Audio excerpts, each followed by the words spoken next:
So this is a thing I made as well. It's a 1/4 inch router. Sorry the lighting's so bad in here.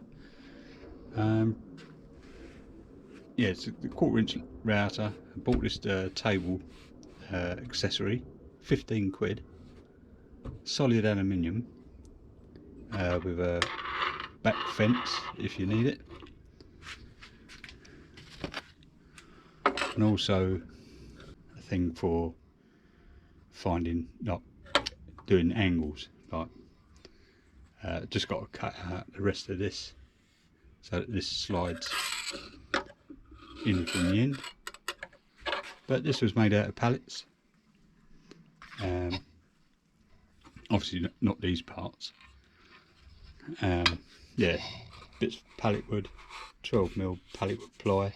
I had this, it was an old bit of backing, it was the same thickness as the alley plate, so I just sunk that in for that.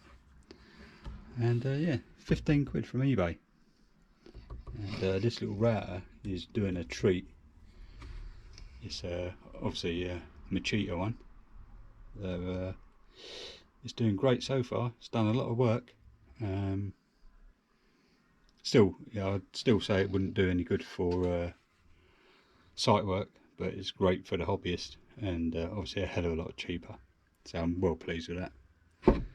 So yeah, just another thing I made.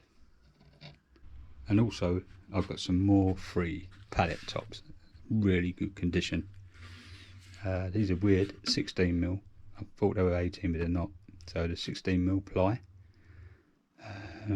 They're 750 by a metre for free. Really good condition. So I think I'll be making a set of drawers to match that one. Just with push drawers in, no runners, but painted up to look the same as that. So nice for free, and I've got another 10 coming, so all well and good. Thanks for watching. Cheers.